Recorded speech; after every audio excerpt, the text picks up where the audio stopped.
This is big breaking news. We are now being issued a urgent warning from the head of the DHS that thousands of people on the terror watch list are already here and already inside of our country. This is what the DHS just found out, and they're on high alert to find these people and get these people out of our country as soon as possible. So let's dive into all the details here. You can see this alert was just issued by the head of Department of Homeland Security, Kristi Noem. Okay, we also have some news about Trump sending the U.S. military into Mexico. All right, you can see here it's Trump administration planning new mission in Mexico against cartels, current and former U.S. officials say. And we are also getting some new footage. All right, so we will get to all this, but you can see here, I want to listen to this really quick. The DHS head, Kristi Noem, saying that there are thousands of people, over 6,000 people in the United States on the terror watch list that they know of, confirmed. Let's listen to this. He's brilliant. He's going to be working to make sure that individuals who got Social Security numbers in this country should be using them for the right things, and they shouldn't be on our benefit programs.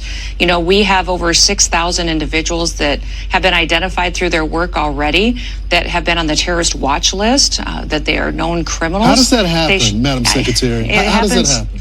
It happens when you put a train wreck like Joe Biden in the White House, and it's going to be a lot of work to clean it up. But just in the last 4.5 years, we've had over 9 million people get Social Security numbers that are not U.S. citizens. So they may be people who have some sort of legal status, but a lot of them are illegals that were given a Social Security number in just the last 4.5 years that we're going to have to figure out if they should be here, if they are here legally under a program, and if they are here illegally, then they certainly shouldn't be using that Social Security number to be on our programs, and they should be removed or given the opportunity to go home on their own. That's the one thing President Trump would like, is everybody to be given the opportunity to go home if they would wish to. So you heard that there. She said that they have been requesting and going through Social Security numbers and going through these databases, almost like a Doge situation, Department of Government Efficiency. They've been kind of crunching the numbers and seeing if there's any fraud and seeing where any of these illegal aliens or criminals potentially, or even terror watch list suspects, seeing where they work. And she is saying over 6,000 of them. She's saying over 9 million Social Security cards and numbers have been given out over the past 4 years under the previous administration. And then 6,000 of those Social Security cards are linked to people on terror watch lists, okay, and have jobs and stuff too, and are working and doing stuff inside the United States and have Social Security cards, which means they can now tap into benefits, they can get SNAP, they can get Medicaid, things like that, and it allows them to have access to just a whole host of benefits, okay, pretty much. You know, everything you do and apply for in the United States, you need your Social Security number. So once you have that, it opens up a lot of pathways. So even potentially people on these watch lists are even getting some type of aid from the government as well too through these programs. All right, so 6,000 people, and she's saying they know where a lot of them work and where they're at because the Social Security cards are linked to addresses. But very concerning, all right? And they're already inside of our country.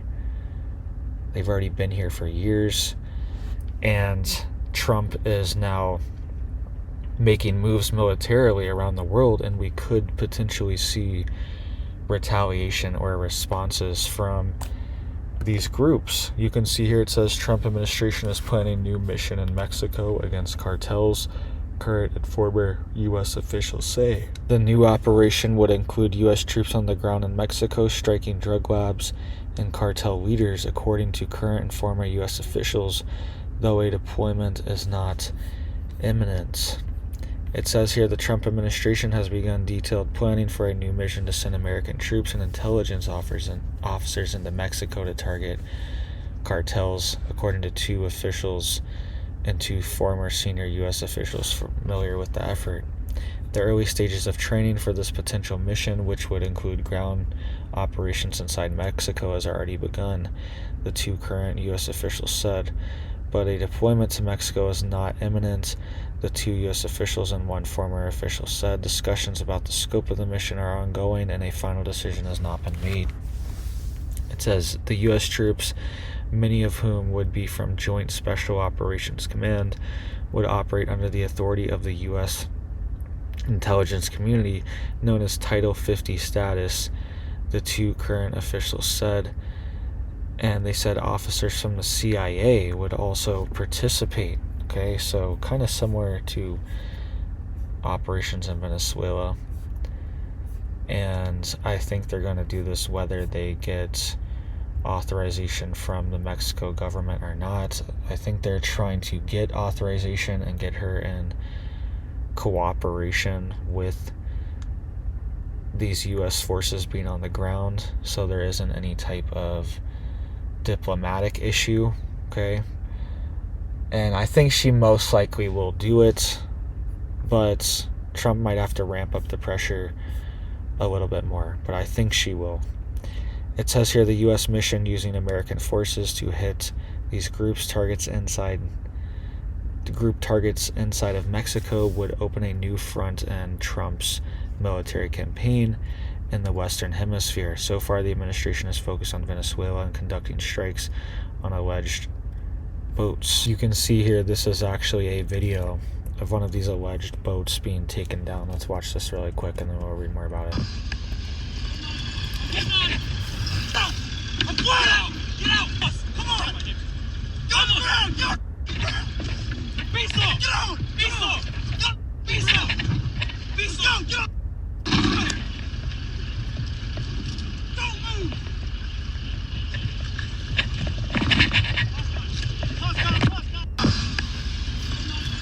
Alright, so that was the U.S. military making this bus on this almost semi-submersible. You can see here it says U.S. military captures another speedboat and seizes over 5,000 pounds and apprehends nearly 60 narco-terrorists as part of its Operation Pacific Viper. Okay, so 60 people were on that boat too. Kind of crazy. 5,000 pounds, it's a lot, and that could kill, I'm sure, thousands of people. Right, bare minimum hundreds of people, I'm sure, but probably thousands of people could potentially pass away from this stuff if it got into their hands. It says here the mission currently being planned would be a break with past U.S. administrations who have quietly deployed CIA military and law enforcement teams to Mexico to support local police and army units, but not take direct action against them. It says if the mission is given a final green light, the administration plans to maintain secrecy around it and not publicize actions associated with it, as it has with recent bombings of boats. So, most likely because they would get the president of Mexico's authorization, and she probably wouldn't want it broadcasted. Okay, it's kind of, politics are really weird and sketchy in Mexico. There was actually a mayor in Mexico that has been calling for law and order and things to get better and for the president to help, and he was just taken out in broad daylight in Mexico just a few days ago. Okay, another mayor was taken out, right? Another casualty in Mexico. And there's been dozens and dozens and dozens of them over the past few years in these election cycles. Okay, every election cycle there's dozens of people dying, okay, and being killed by these groups. So it's very dangerous what's going on across the border, and this is spreading over into the United States. And put this together with what Secretary Noem said, then it makes sense that some of these people are over here, okay? And some of these groups are already over here. And they could start operating like they do in Mexico, okay? And making these hits like they do there.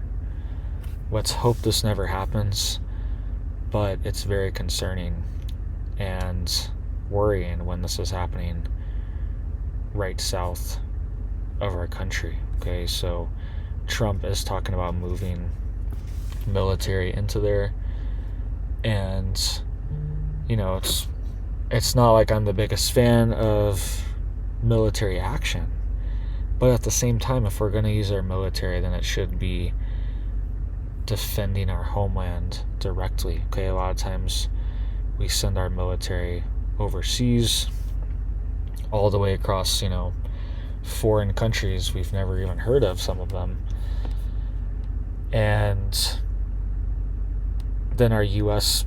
border in our country is wide open, right, and unprotected. So at least we are now protecting our homeland directly. So I am a fan of that, right? Hopefully things don't get too bad, and hopefully they can just do precision operations that aren't too dangerous for any of the military or personnel that are being deployed. And this also kind of goes in coordination too with, we've seen top White House officials move on to military bases. That was reported on last week. I made a video on. Part of it is social unrest. Part of it is potentially nuclear war, some type of war breaking out, anything like that. I think that's lower on the list. I think on the top of the list is social unrest, because these officials' homes have been targeted, okay, by protesters and just people being aggressive, things like that. And I think also on the list too, and they've mentioned it, is these gangs are targeting top officials as well too, and they're putting out hits on them for like tens of thousands of dollars for these officials. Okay, top White House officials are getting hits put on them by these groups and by these gangs. So I think that's the other portion of it too, is that they want to be protected and secure from any type of these groups as well, right? And it's pretty dangerous when this is what our country's getting to, right? If the top officials in the White House can't even live in normal homes, then it's a pretty bad sign, right? And I don't think that Trump is really the one that's made it like this. I think it's kind of been allowed to fester and has been ingrained the past 4 years, and now they're trying to stop it and turn it around, and we're going to see a lot of retaliation and a lot of lashing out in response, right? Because people are mad. They're, the jig is up. They're making a lot of money from this, okay, from moving people around and moving these substances around. They're getting a lot of influence. They're getting a lot of power, okay? All these things, people are coming into the country. They're getting a lot of benefits. They're getting a lot of help. They're getting a lot of whatever they're looking for, okay? People have been able to kind of exploit these systems, and Trump has come in and shut it all down and is actively trying to stop these things. And I think we're going to see a lot of kicking and screaming in the aftermath, all right? But it's going to potentially be dangerous too, okay? So just make sure you are prepared. Make sure you are stocked up. Make sure you are ready. If there's over 6,000 people on the terror watch list, first of all, how do they even get into the United States? That's what I want to know. And second of all, they need to be removed immediately. How are they still just living and having a job? And third of all, this is a very bad sign for some type of attack. Could be planned or plotted, or already have been planned or plotted, and is just waiting to be activated for the right time, right? Like a sleeper cell situation or something along those lines. We've seen arrests just made recently from the FBI. They were saying similar things were going on on Halloween. So just be prepared, be stocked up, be ready, just in case you need to bug in for a few weeks or defend yourself, protect yourself. So thank you guys. I hope you have big blessings for your life and your family, and I hope you have a big old blessed day.